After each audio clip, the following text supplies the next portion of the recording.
All right, Mopar people, welcome back to the channel. I'm just Mopar Joe. Today we are tearing apart a Hughes Engines Stage 2 440 for a guy who wants a refresh. So we got to get this torn apart. Rick Seaman is ready for an engine block, so we got to get it to him. We're also going to see what's exactly inside a Hughes Engines Stage 2 440 and look for anything strange or abnormal. I believe this engine was built about 20 years ago. Here's a quick review of its features on Hughes website, and there it is in the car. Same engine, came all the way to me from Iowa, America, and we're gonna rip into it now. It's a 76 model 440. I have no idea what it came out of. I haven't looked at the pad or any of that. I'm pretty sure they sell you their long block where you have to add your own distributor, intake, and accessories, water pump, whatever. So they did all that a while back, put it in their 68 Charger, and have drove it for a while. They ended up swapping to a Hemi and sticking this in the corner. So they'd like to refresh this before using it again. And I don't blame them. If it's been sitting a while, you might as well go through it. I think it did go to another shop at some point or a different owner. And he said when they got the engine back and the car back from the guy, maybe bought it back or something, it seemed to be down on power. So we're gonna try to figure out why that is. This is a hydraulic flat tappet engine, as far as I know, and we're going to attempt to keep the cam and lifters all together, and they'll go right back in their happy home. That is what our owner wants, and we don't have to worry about it going flat because it's already broken in. That's where we're at. Let me pop a valve. I went ahead and popped distributor out as planned, and I'm just gonna pull out our intermediate shaft. That is side play. That, like, is the bushing gone? That's terrible. It ought to come out really, really easily.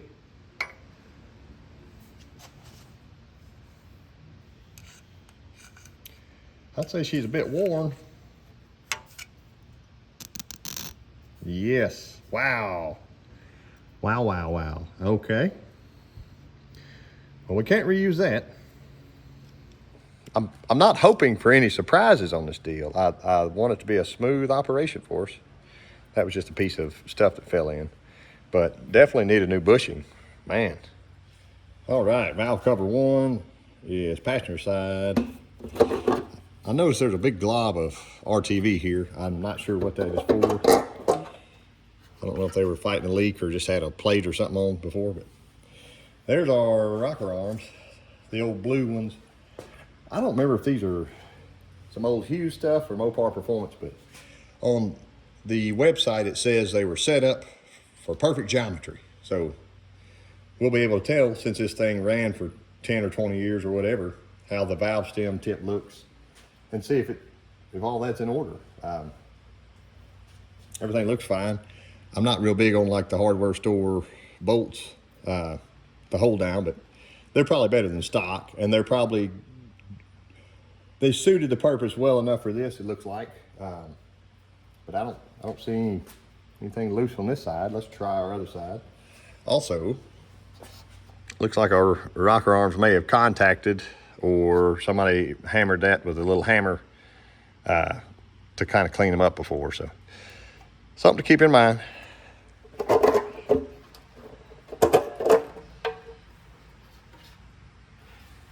Same thing, hammer, hammer, hammer. But they kept the baffles. A lot of people say you don't lose the baffles. There's a chew out spot here, but I think it is in line with that valve spring. I wonder if we'll see some cork in the bottom of the oil pan or not. We'll find out. Oh, that looks pretty clean. I mean, that valve cover's bone dry, almost like it never ran, but I guess it did. It's been sandblasted before. I'll try to do a little automotive archaeology here.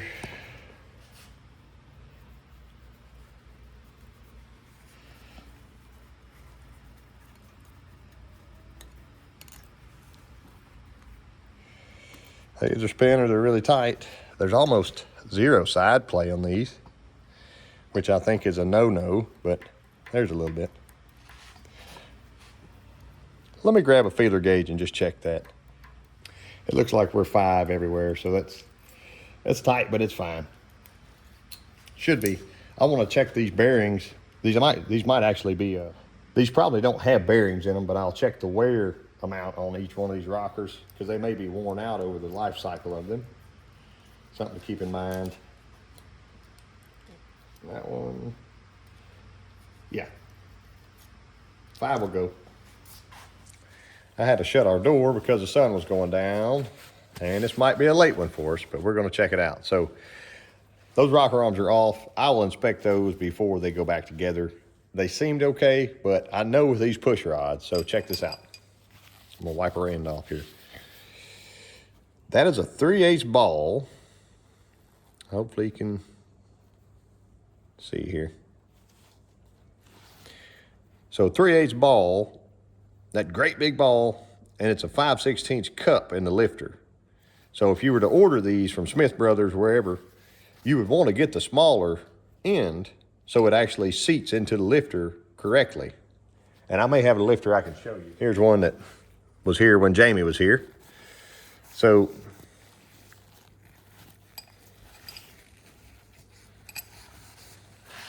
there's a lifter, there's our push rod. So see how we rub, but we're not getting all the way down. This one was in a small block. It did have a 5/16, so you can see its wear pattern. But see how big, you can see that. The wear pattern of that versus that. So this needed to seat in there deeper. It does work. It's in there and it works, but is it right? I don't think so. And I believe Smith Brothers could even sell you an 11/32 end that would get you closer. But we're moving on.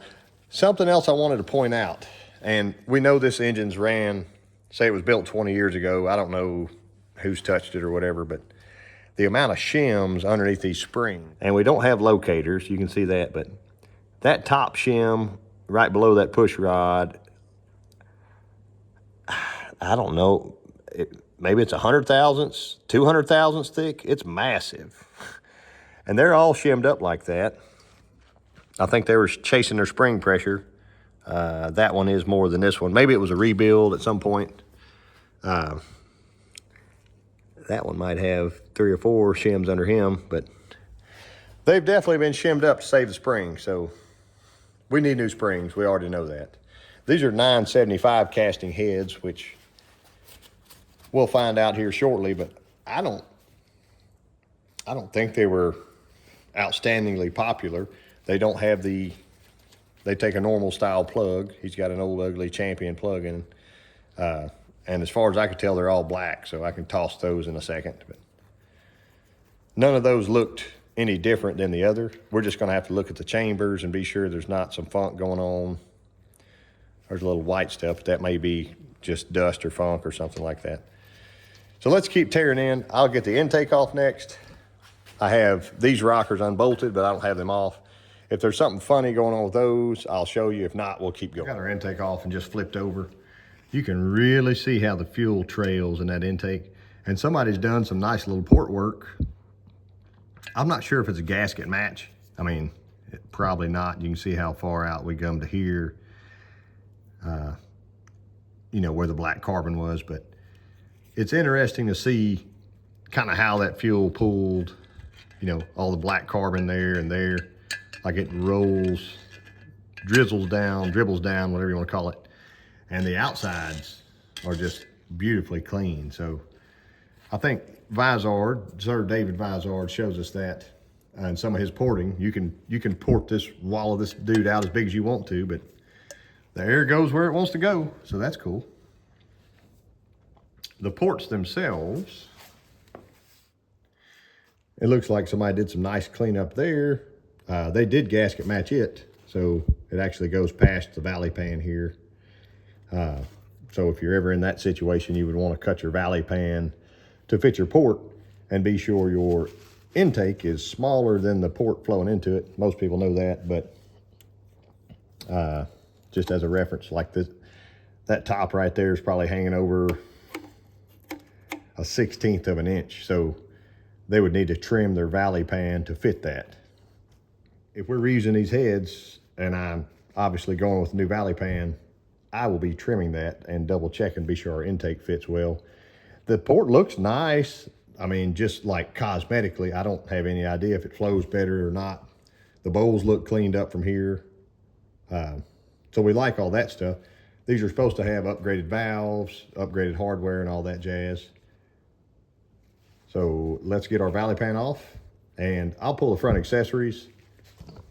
Me popping the intake off, the valley pan was stuck pretty good. I need to examine the cam closer. I'll probably do that in a different video, but I want to get her out now.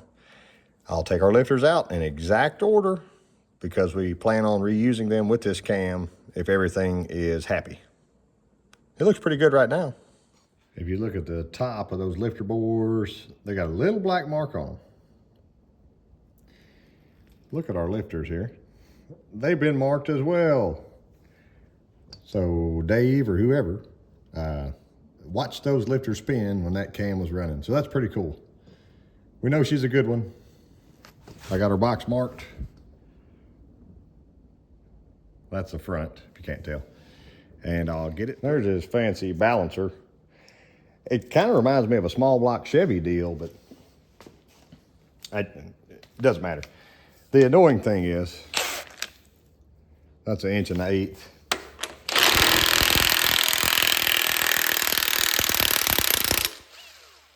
And it apparently had all the Loctite on it in the world. That's smoking. There it is, good old hardware store. I think I got an extra one around here. Let me get my puller. Here's our balancer situation. All the way. I'd say it's got plenty of press fit. I wasn't trying to get a workout in today. We might need to get that inside diameter checked on the balancer. I know a lot of people don't do that, but it's a thing that you do. When you have an aftermarket balancer, you can't just bolt on to anything. Now, not ever in my life flipped this engine over. I was dreaming that would fall off. All the bolts are out. Let me get my little hammer. Like that sound change. Easy, easy.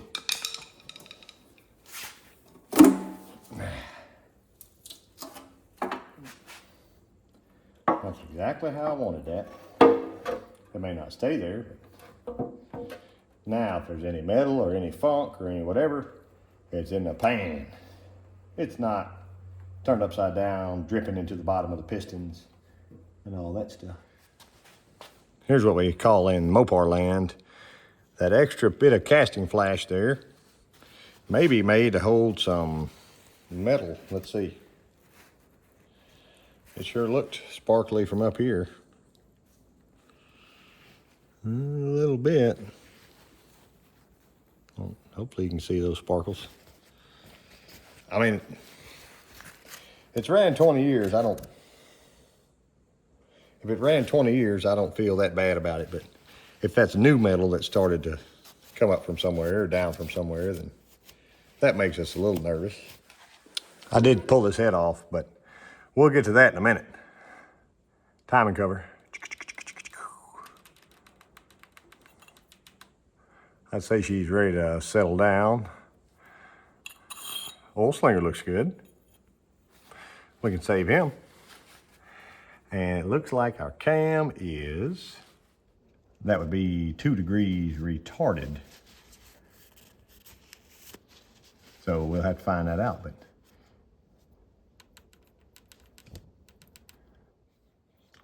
here's the driver's side. Number 1, pretty dark. 3, little less than that. And 7, well, 7 got in a fight with something one time. And 7 won, but but 7's having a tough time. Also, check out the hollow dowel pins. That's pretty gangster. Yeah, but there's 7. The other side, number 2, a little rusty going on there maybe. 4, getting whiter, really up to the light. 6 and 8 are very white. Makes you kind of wonder, doesn't it? It's got the custom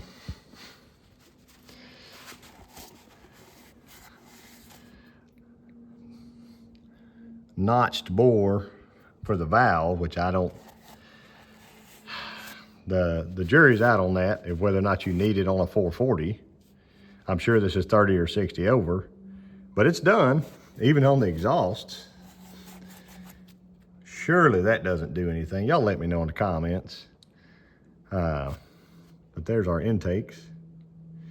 And even that exhaust has got it, so interesting. Hopefully they didn't get through into a water jacket or anything. I know there's a lot of carbon on that. You can't quite tell. Same thing, same thing. Let's look at this head, or both heads. Odd side head, if you'd like to pause and study that. Darker in the front, lighter in the rear. And sure enough, there's the passenger side head. She's white. So, there it is. I might have to just load this baby up and take it to Rick Seaman. We'll tear it down at his place and see what kind of fun we can find in the bottom end. And just like that, we're at Mr. Rick's place. I've been giving him a rundown on the all the goodness of this so far. He really likes the dowel pins. He said, didn't you say you're gonna switch to that style? No, I don't think so. That's pretty custom. And that bad piston back there. Yeah, that's super duper loose. The balancer, it took the longest wrench I had and the longest 1/2-inch drive ratchet to get it off. So it... The balancer's tight. Super duper. With timing chains loose. And was the balancer an ATI? It's some brand. I've never... It may have never been... inside honed or anything. Right. Honed to fit. It's just the wrong size. I trust my Mopar on the sizing of the crankshaft. That's why you gotta have the big pan.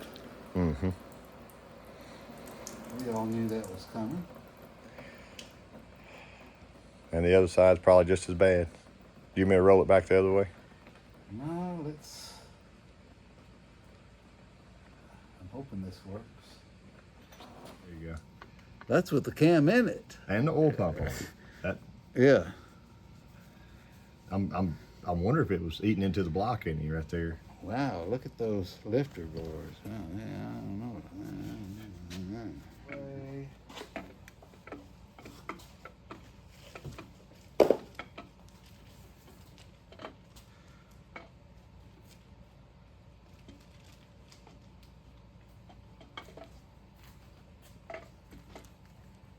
I'm getting there. The lifters looked really, really good, so I'm hoping this is happy. And let me look for a number on the butt of it. I'm assuming it's a Hughes cam, since it's stage 2. I don't know who makes their cams. What's that? 230986. I don't know whose number that is. Two performance gasket. Uh-huh. It's not going to be this way anymore. I'll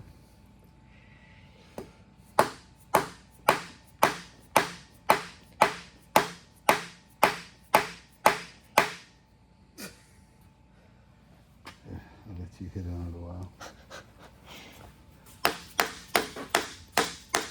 I think we're gonna need a bigger hammer. I was going to help you pry if I could find a spot to get on.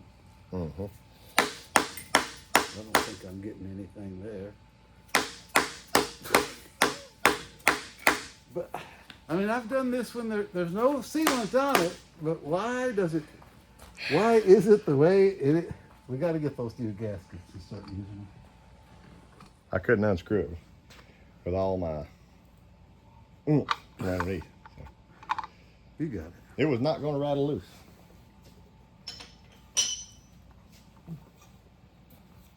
Okay.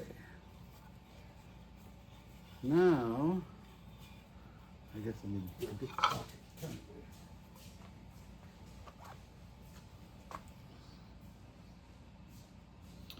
The 3/8 pickup tube. I wanted to check the crankshaft in play because I bet you it's very, very excessive since it was a 4-speed car. And I wanted to check the rod.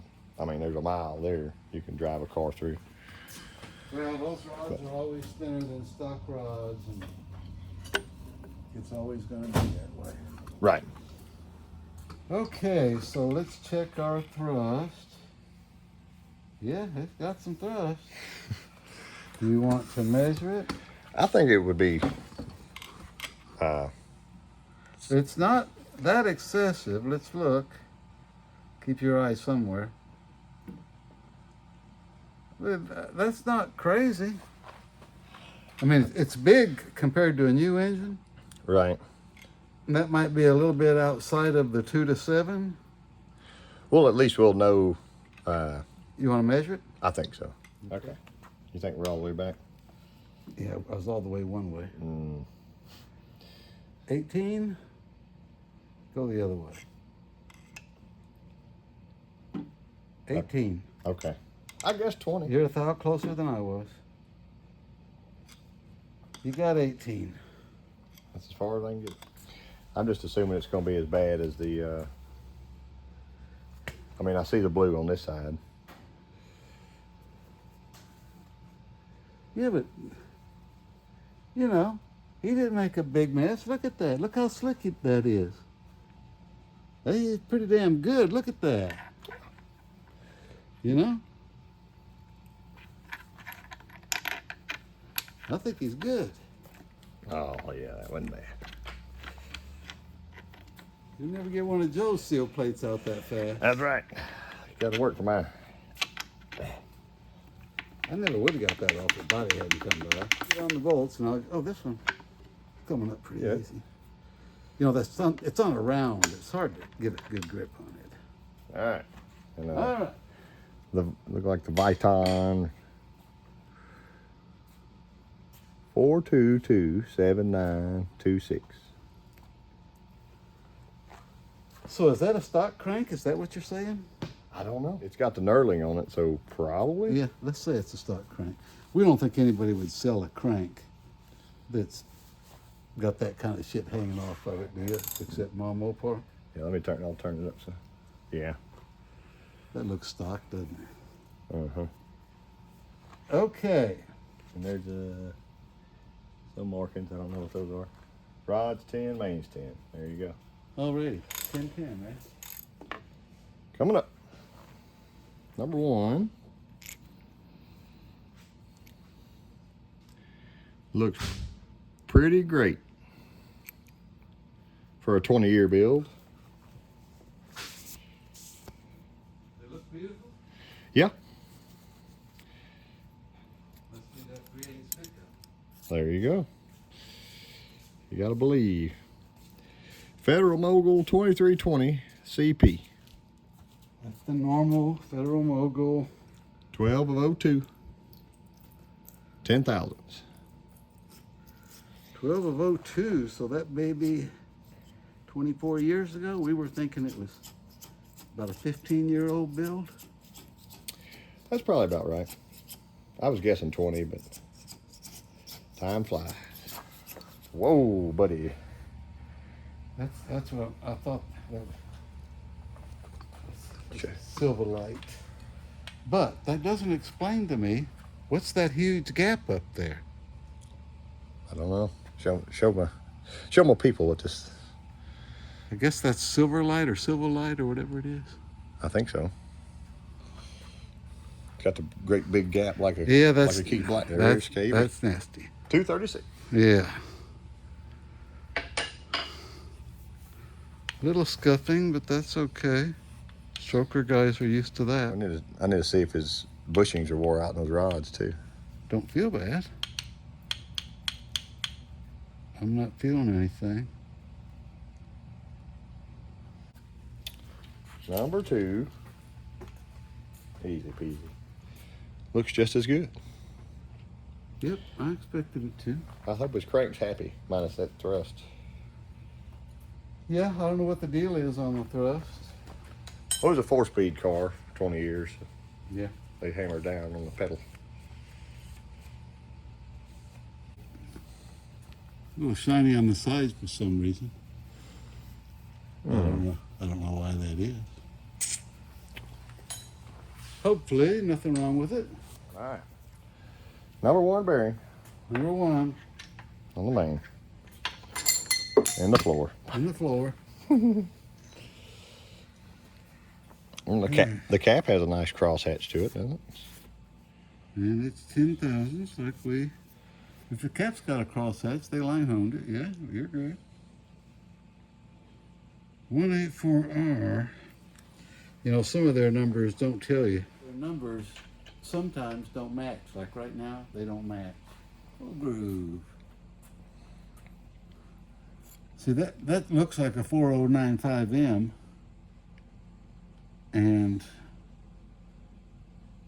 But it's got a different number. And it could be a different, but the style.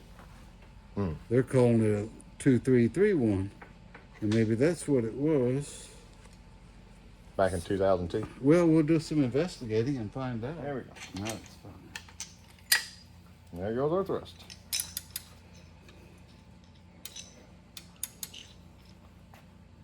There's the wear. Yeah.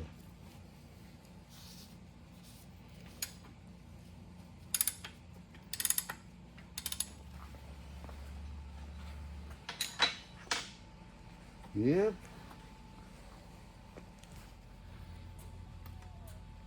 Well, maybe. She's dang glued herself in, hasn't she? Okay. Oh, there's an extra bearing on 1 and 2. 1 and 2.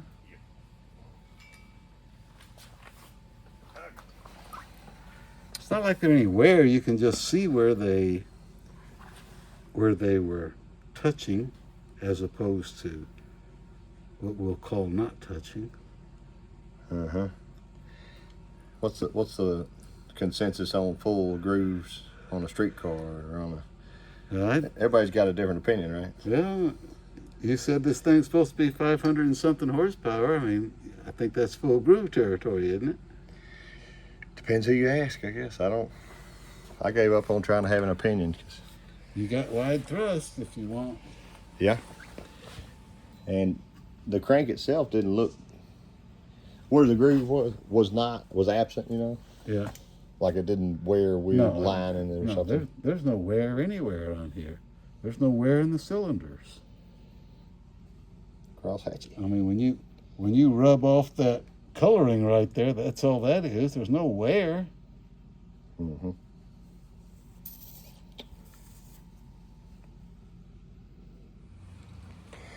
Here's our final thoughts. The crosshatch is all still there. Rick says there's 0 wear, basically. Ring groove here. Got nothing? Nothing. That's nothing there. So we like the cylinders. They ought to clean up nicely. We left this intermediate shaft in. This was not his. This is one we had here that was actually in better shape. But without an oil pump or anything, it really jumps around. That's bad. So we know that needs love. The one ugly piston, I think that was number 7. Let me try 7.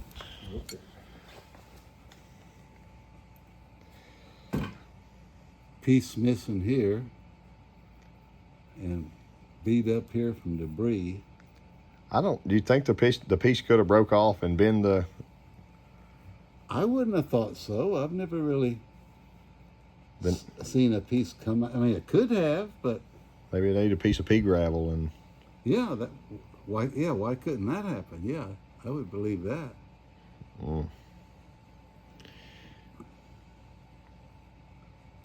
I think we need a piston. I hate to put this back in. No. Yeah, you need a piston. That's too ugly to put in there.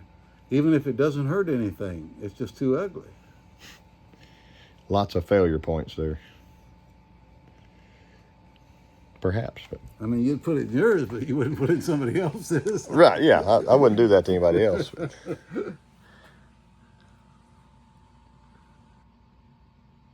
Lifter bores. Awfully shiny.